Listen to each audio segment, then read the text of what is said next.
So welcome to the Spaceless Realms Podcast. And in this podcast, we'll be talking about how ancient civilizations and ancient spirituality blends in with the New World Order and how that is being implemented into this new age. Kalki, welcome. Thank you once again. To be honest, it's always crazy because I feel like it's so familiar to be here, and at the same time, it feels like the first time every time. And I just want to remind people that none of these conversations are prepared. We literally come up with it 2 or 3 minutes, sometimes 5 minutes before we start talking.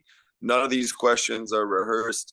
Nothing. So it's all freestyle, which to me is the true way that you could call it a certain form of channeling, but I think it has to do with the knowledge and the wisdom we have inside of us already, as well as channeling from outside sources. But none of us are claiming to be, galactic messengers for the Pleiades or for something. Like, there's nothing wrong with some of those people. I'm sure they have like a lot of valid insights, but we're not, at the end of the day, I'm not telling you Zarbulon is possessing me right now to give you the knowledge of this ancient galaxy, because sometimes people do that kind of stuff and it's like, it might be their creative imagination, but it might be something else. Anybody who tells me that, I have a tendency to believe it. So I just kind of want to dig into that side because that has to do with the New World Order.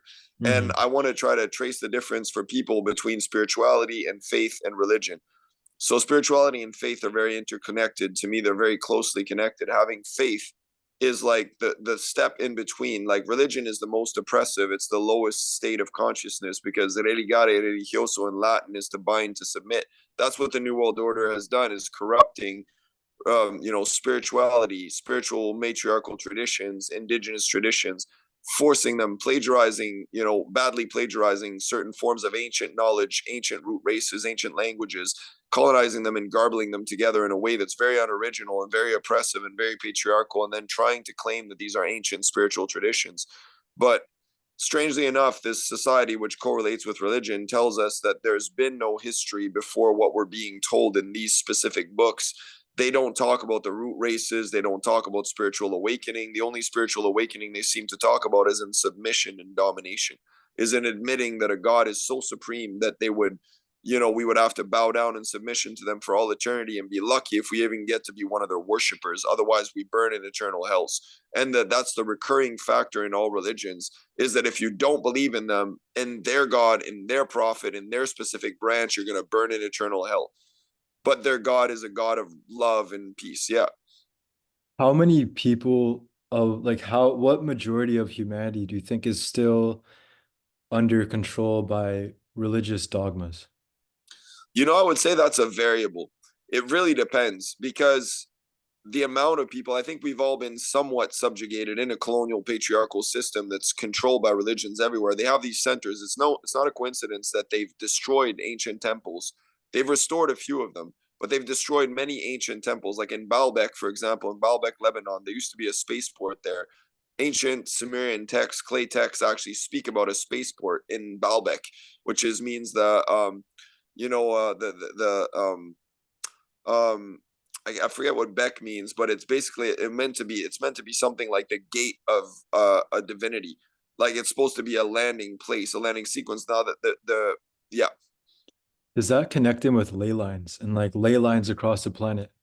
Yes, Yeah. definitely. They build those temples in ancient times. They built those temples at ley line crossings and at certain energetic vortexes and points that were extremely powerful. And what the church has done, and what synagogues have done, and what mosques have done, what Islam and Judeo-Christian traditions have done in general, is destroy these temples and rebuild their temples on top of those ley lines to worship patriarchy. So they're draining energy from the matriarchy and sacrificing that to a voided patriarchal God that wants to submit everyone.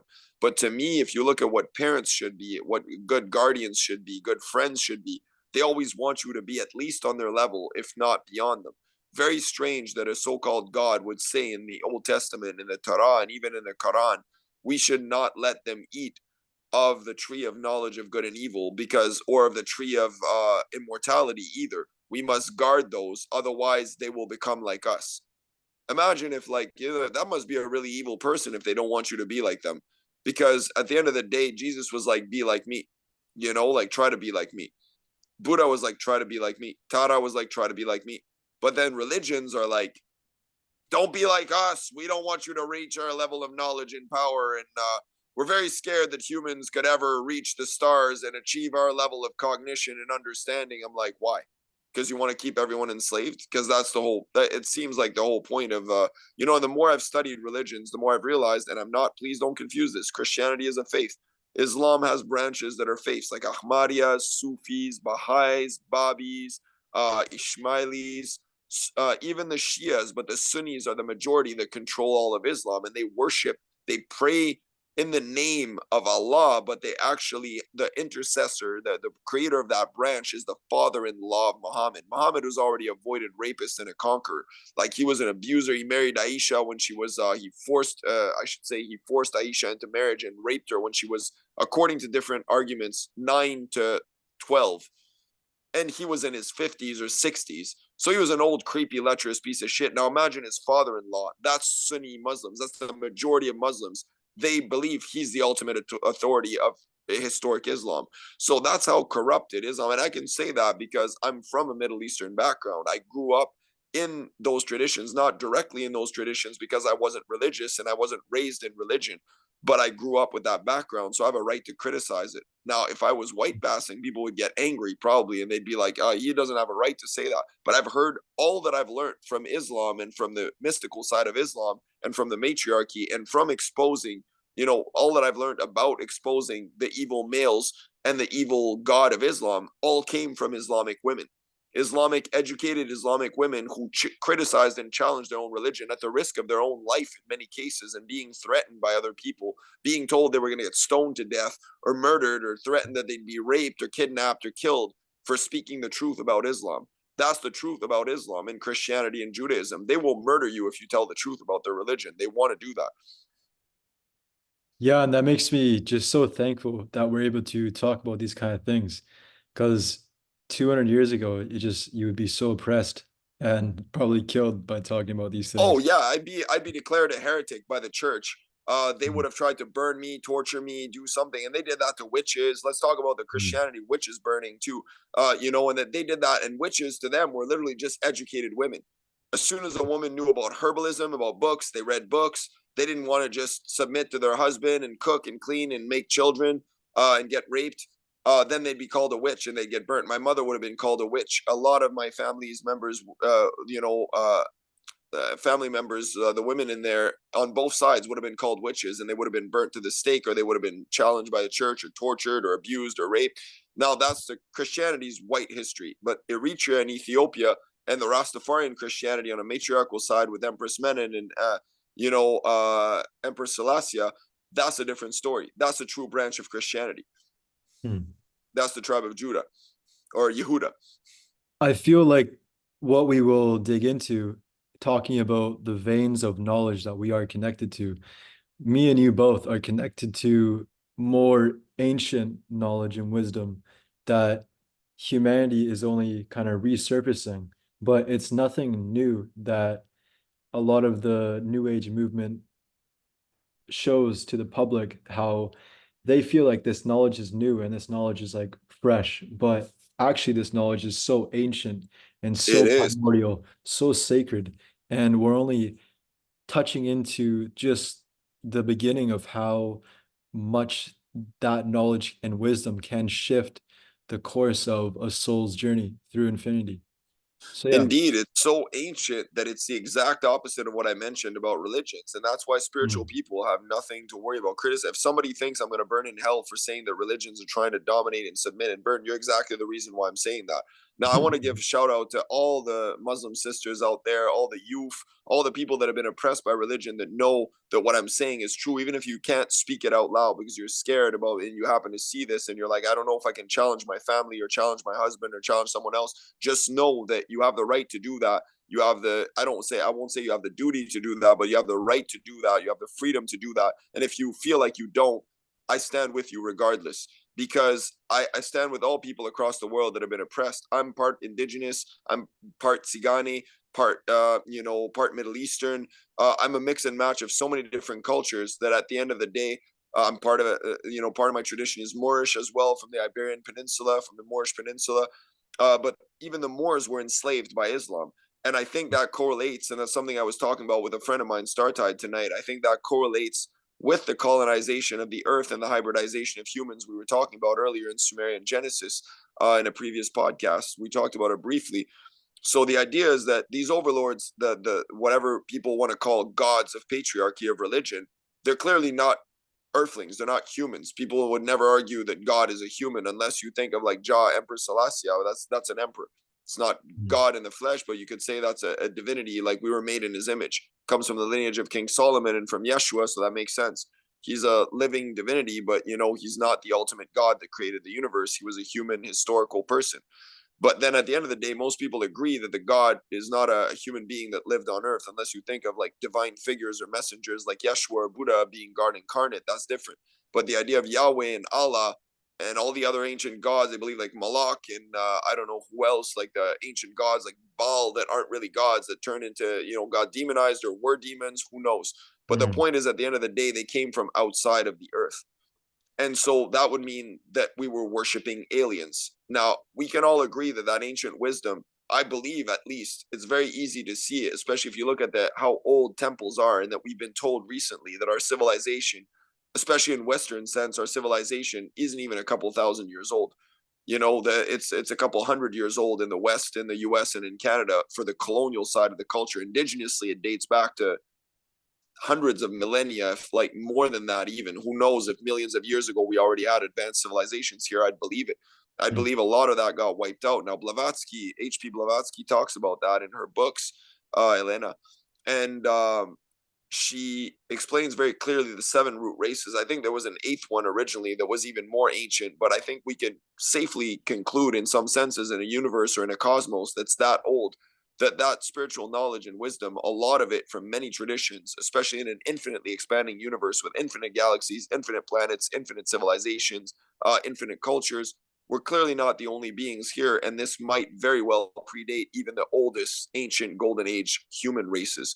There may be many races across the cosmos that are far more ancient than us and could have easily seeded our race and hybridized us and created us like these ancient texts describe that are still available, like in Sumerian or Mesopotamian or in ancient African cultures when they talk about, the Chitauri being dominant or enslaving. I think there's been something that I was talking about Startide tonight mentioned to me that it's quite possible that the Dracos and Saurians, which are kind of like advanced dinosaur civilization, advanced reptilian civilization, came over to Earth to colonize it, to take over the Earth, much like the dinosaurs used to rule the Earth, but in a way that would be almost like a real version of the parody of Kang and Kodos in The Simpsons. These ancient, advanced, blobby green aliens that come around. Who knows what those true gods really look like? If they're shapeshifters and they can turn into anything and they're millions of years old, which clearly God's been around for a while, like Yahweh and Allah, they're not 100 years old or 200 years old. They would be at least hundreds of thousands of years old, if not millions of years old. Now imagine a being that lives that long and that claims that if you don't worship him as the only source of all creation, you're going to burn in eternal hell. And that you have to go murder anyone who doesn't believe that. And that's what they do in the Bible. That's what they do in the Quran. The Torah is a little bit more, but it's the same principle. Like Jews don't go around trying to say we should murder everyone, but at the end of the day, they're worshiping a God who said that, and they're denying their own savior. So all of them have their huge blind spots. But like you said, the New Age is trying to rehash some of those religious traditions, mix it in with some spirituality and bits and pieces from across it's like another act of plagiarism in a sense and cultural appropriation, without acknowledging that the ancient traditions that held those spiritual root races correspond with the 8 root races. They correspond with the 8 sides of the wheel of Buddha, the wheel of Dharma, or the wheel of medicine in indigenous traditions, the 8 directions, the 4 base races that are like the 4 base colors. They talk about like the white race, which is supposed to represent wisdom, the red race, which is supposed to represent passion and indigeneity. Now that's an essentialization, but the yellow, the golden wisdom, Asiatic people, that represents like another form of wisdom as well, but a golden wisdom, which is a blend between knowledge and wisdom, a synthesization of the knowledge of African people, which is primordial and is the most ancient. So that represents pure knowledge and its synthesis as well. So all of them are interconnected. But at the end of the day, they all stand for different principles. And you, I think, or someone else was telling me recently, they correspond with other abilities and attributes as well, just like the colors and the primary colors and different emotions and moods are associated with that. So it's very interesting to see that there's a simple synthesis, and in philosophy it's called the argument of common sense of humankind. And the common sense of humankind argument goes essentially like this, that if all different human cultures that had no direct connection with each other in different times and spaces ended up with similar stories or the same ones, it means there must be some truth in that story, and that the base elements that are corresponding between cultures that didn't communicate must be interconnected. It's like having a dream and you have another dream, somebody else has a dream and you have a dream, you never talk to each other, you don't know each other, but then somehow you find each other's phone number, say through the dream, and you call each other and you're like, did you have a dream? Like, I got a number in a dream and I called you, and then I had this dream last night. You're like, damn, I got the number too. I had the same dream. That would be like the common sense of humankind argument. It's impossible to explain that you didn't live that dream together if you both have a direct correlation. Now that's rare, but it happens. It's like a lucid state of dreaming. Mm-hmm. I feel now we should definitely do a precursor to another podcast, but the topic that I want to dive into is death and reincarnation. Yo, that would be beautiful. And I have a track Mm. based on that. And I have a chapter in my book as well that's based on Thanatos Nautes, the book I was talking about by Bernard Werber, who wrote the trilogy We the Gods as well, and talks about the Empire of Angels. That's the most comprehensive book I've ever seen. Now, there's limitations in it in some ways because he didn't want to address other cultures. Since he's white passing, he used the Mm. Greek gods and goddesses analogy about the school of the gods, because he didn't want to be accused of cultural appropriation by using other cultures and saying these are the African gods. But it would have been greater and it would have been much more interesting as a book, as a synthesis of knowledge, if he actually included divinities from all the cultures. But he does do that in his original book, Thanatos Nautes. He talks about all the major spiritual traditions that we've heard of, including Bardo Todol, the Kabbalah, the Sephiroth, Mm. Sufism, the Popol Vuh of the Mayans. So yeah. Yeah, when I was first beginning like my awakening process of developing more awareness, the Kabbalah and just the whole tree of life helped me map out those conscious realms that I was diving into, and how those the knowledge in each part of the tree was shifting my life. And it's cool to see that map and how much information can just be transmitted through symbols. You know, it's very interesting. The Kabbalah is almost complete, but not quite. They say that the Mm. Kabbalah got corrupted in its 10-point form. Is supposed to actually have 12 points in the wisdom Hebrew tradition and 13 points in the Ethiopian tradition. But this is something you'll barely find anywhere. I found it once one day where it explained the correlation between the Kabbalah points of the tree of life being the way that the island of Atlantis was set out based on that energetic grid. But then there used to be 2 extra points at both sides of the islands that were almost offshore that ended up getting sunk through the first attack that was on Atlantis before it started sinking, and the points got restructured. So I think there's a lot of hidden knowledge. Just like they removed, say, the 13th sign from the zodiac, the Kabbalah used to have the 12 points of the zodiac, and 13, when Ophiuchus was a part of it, as the serpent bearer, the bearer of wisdom. But then they removed bits and pieces, just like the chakric system. Now we're told there's 7 chakras, but there's 9 main ones in the spinal, and there's 36 in the entire body. But they tell us there's only 7. So who knows what the true tree of life is? But the interesting thing is, it's almost like if you add elements, and somebody was like, have you heard about the 10 jewels? Which is what the Kabbalah's tree of life is essentially. It's like 10 jewels. But Mm. then if somebody was like, no, there's 12 jewels, you're like, what do you mean 12 jewels? I've only heard there's 10. What do you mean? You just made up those other 2 names. But I'd be like, no, there really is. There's 12 jewels. But then what if somebody said there's a 13th jewel? Somebody is like, no, that's a gem. Yeah, but gems and jewels, very similar. Why do you mind? So I made a song called 36 Jewels and Gems based on the Mm. 36 chambers of Tibetan Bardo Todol, which is like a 36 stable density depiction of 9 realms of hell, cold ones, 9 realms of hell, hot ones, 9 realms of heavens that would be temperate ones, and 9 realms of heaven that would be tropical. So that makes sense. 36 stable mythological densities. And we wanted to talk a bit about myth in there. Like in ancient times, when there was no such thing as evil or even words to describe rape or genocide or torture or this and that, imagine how advanced civilizations were when we lived millions of years. I don't even know if we could call ourselves a human race back then. We were beyond the concept of that. We were probably supernatural.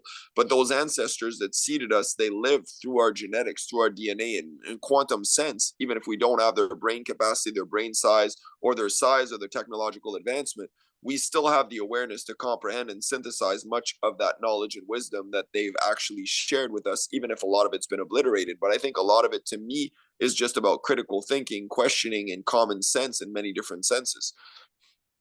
Definitely a lot of it can be tapped into. Like, Yes. would you say that you can, because time is of course an illusion, if you were to transcend this realm and through lucid sleep and through dream realms, would you be able to visit these points in time like Atlantis or where ancient Kemet was actually at its prime? Would you be able to visit these places through lucid sleep? Very much so. I've heard of many people doing that. For me, I usually travel into the future. I can't say I've ever had experiences. A couple of times I've had flashbacks of being in Genghis Khan's army and being one of the war generals that was actually protecting women and youth from being abused. Mm. And going around and trying to be like to invert the principles of conquering and domination. But then that's the only flashback I've had in the past that I can really think about. I've had a couple of other dreams, I'm sure, that I barely remember. And other people have had dreams about me being in mythical pasts. But I would say it's very easy to access. The only thing there, and what we should be aware of, is that people can also create a false version of time travel in a sense where they would hop back into a mythical past or go into a mythical future based on watching too many TV shows, seeing certain characters being incorporated in there, or when you play too many video games, you start seeing video game characters. You're like, whoa, I saw the real video game, but it's like it might just be a burnt imprint onto your retina that's actually projecting into your dreams. So some people that are white supremacists might end up in that situation, and be like, I saw the white Jesus, he exists. Mm. And then it's like, yeah, but you projected that image from your Bible. Sorry. It's veiled and hidden within conflict. So if you're still in the realm of duality and you haven't seen the God that's within you, then you'll be kind of blocked off from those realms. It's kind of like it's like the universe gives you like a kind of like a you'll figure it out soon, but you're too you just can't see that realm at this point. You know what I mean? Yes, Yeah. very much. And I think I've talked a lot about those realms. I've visited those realms by even speaking about them. Like the Temple of Mhm. Kingu is based on a real experience, but it's a lucid experience I had while I was writing the song. So I Wow. talk about traveling to the Temple of Kingu, who's the son of Tiamat, who's gets defeated by Marduk, the tablets of destiny, all this stuff, meeting Mm. Enki, eating from the fruit of life, being in this majestic place. But I didn't dream that. I wrote it and lucidly lived it while I was writing it and speaking it. And some verse told me, some voice, sorry, told me in my head, um, you're gonna live that in the future, but you've lived it in the past already. That's why you described it. But you're also mapping it out so you can actually relive it consciously so you remember that. Mm. That's honestly one of my favorite tracks of yours. Definitely. Yo, thank you. Yeah. And then dreams is real too. Like the dreams track, like in Dark Ages, all the music I've written is based on what I've experienced. But even Mm. the ones about Captain Nemo, people be like, shut up, you're not captain on a spaceship. I'd be like, I had lucid dreams of that happening. I even had lucid dreams of being on a spaceship where somebody was like, he's just in the dream, but like we need him to die in this reality to come up there to come help us because this captain's not as good as he is. We'd be better off with Sunya or with Kalki. And so they're Mm. like telling me that in the dream while I'm going around the spaceship opening doors, seeing massive like super advanced technology and like people just partying and enjoying themselves. It was like seeing a giant rave. And like, yeah. So I want to talk a little bit about DMT and that molecule. And Yes, reading spirit a lot molecule. of other people's experiences when they do take a large dose and they get completely blasted into hyperspace and they're in a whole different density, whole different dimension. There's a lot of stories that are similar talking about how entities were kind of being like doctors on their body and like they were like on like a waiting table and like these entities were surrounding them and kind of fixing up everything about their brain, fixing up their body and like retuning it. And I want you to see Yes, what you think about that.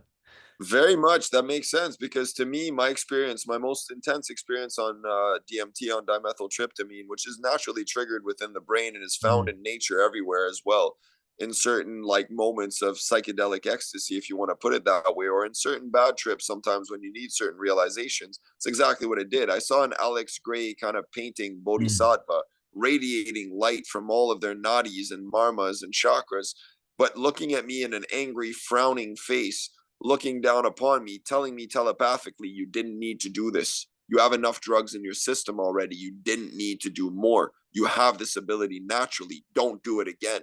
And I was like, scared in a sense, like somewhat scared, because I was like, is this what my trip is going to be like? Like I was hoping I'd get a good realization out of this. And they were like, the realization is you don't need DMT. Now stop doing it.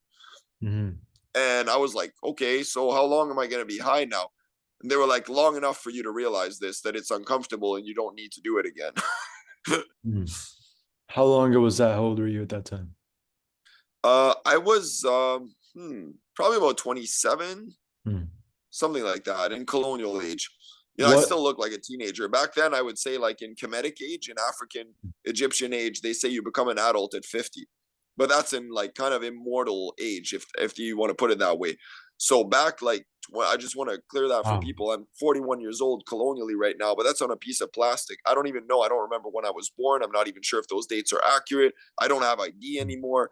I'm just saying that out of memory and from what I've been told. Now that makes sense to me, but it just makes sense based on a linear static depiction of time. Some people age a lot faster, other people's don't. So Mm. I know for a fact I still have parts of my body that aren't even more developed than a teenager's would be at 16 years old. I've seen people in the Middle East at 16 that look like they're more mature than I am. Now, it doesn't mean that they are necessarily, but physically they can be. Mm. Yeah, like when you just said like in ancient Kemet, the age of what did you say about 50 years old? Because at that point, like 50 years old, if you were living with an ITAL, let's say you're like Mm. a Rasta vegan diet, like ITAL diet, you know, nothing but fresh fruits and vegetables and everything. By Mm. the time you age to 50, you would be at that age of full adult maturity. You would Mm. probably look like you're about 30 or even 25 according to certain standards here. People will be like, wow, you're 50. How? But Mm. then you'd finally be fully matured at your like ripest point, if you want to put it that way. Huh. Yeah, like when you said that, that just like shifted my entire consciousness. Where like if everybody was thinking like that, then we would all be living much happier coexistence. Exactly. Because to Yeah. me, it made me really happy too. Because I was like, at 41, I'm not even an adult yet. I was like, damn, according to African traditions, ancient African traditions, I'm still a teenager. And I was like, it makes sense. Because I think they want to make us grow up so fast that Mm. they make all these new categories now for telling us. But it really, back in the days, it was about physical maturity, about rites of passage. I've seen a lot of indigenous warriors.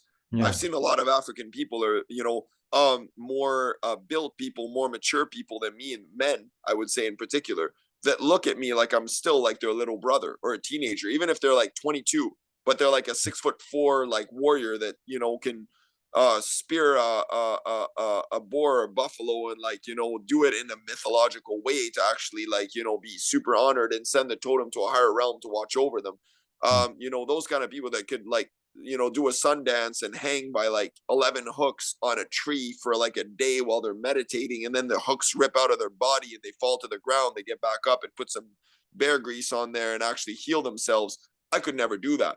And they Mm. look at me like, they're like, oh, that's my little Wolverine brother. You know, he's like smaller than me. He's a little bit more mature, but, like, you know, I don't even look like a man compared to some of these men. But those are real warriors.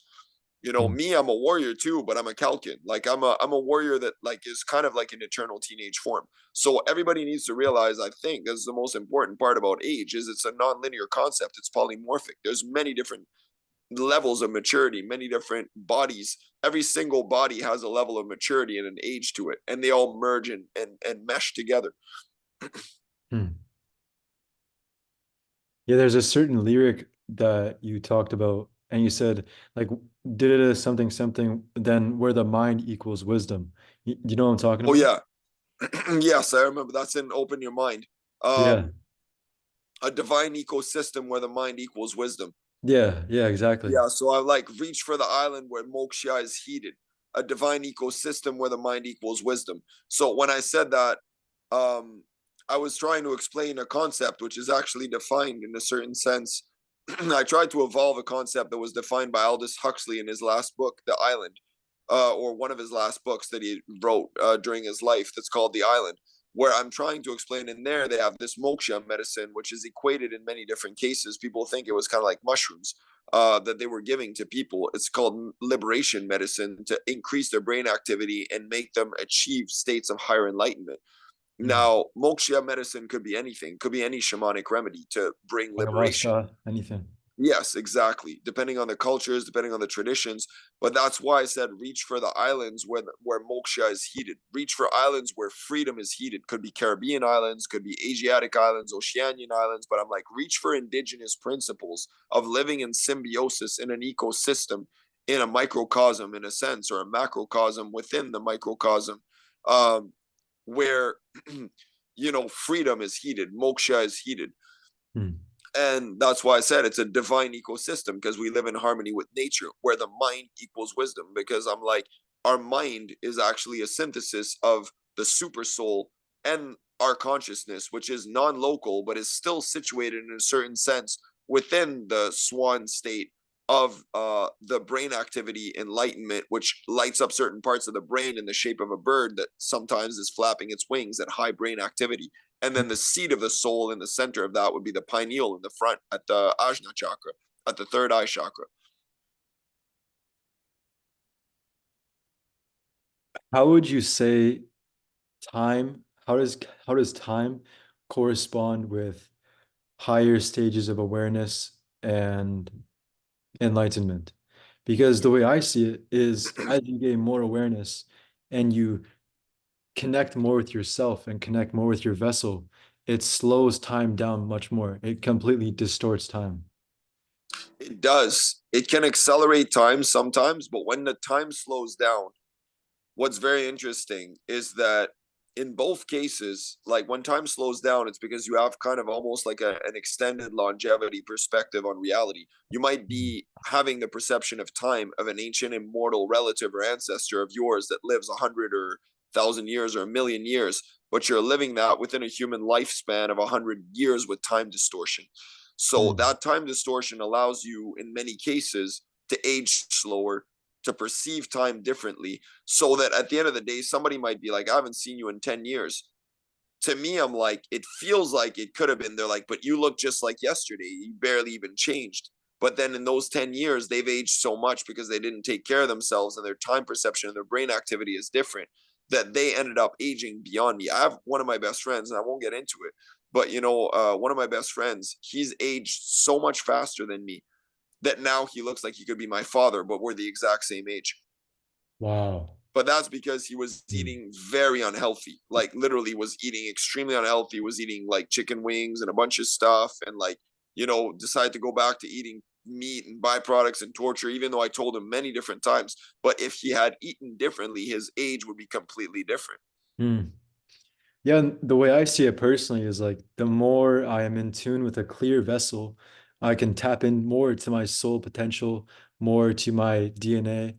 So then I can, in the end, since there is no end, but just in this present time that I exist here, I can just get the most out of it and learn as much as I can, experience as much as I can, and just have it in a pure and refined state. So then, yeah, it definitely transmutes to much higher powers and definitely wealth in the afterlife. We should definitely do a podcast on that.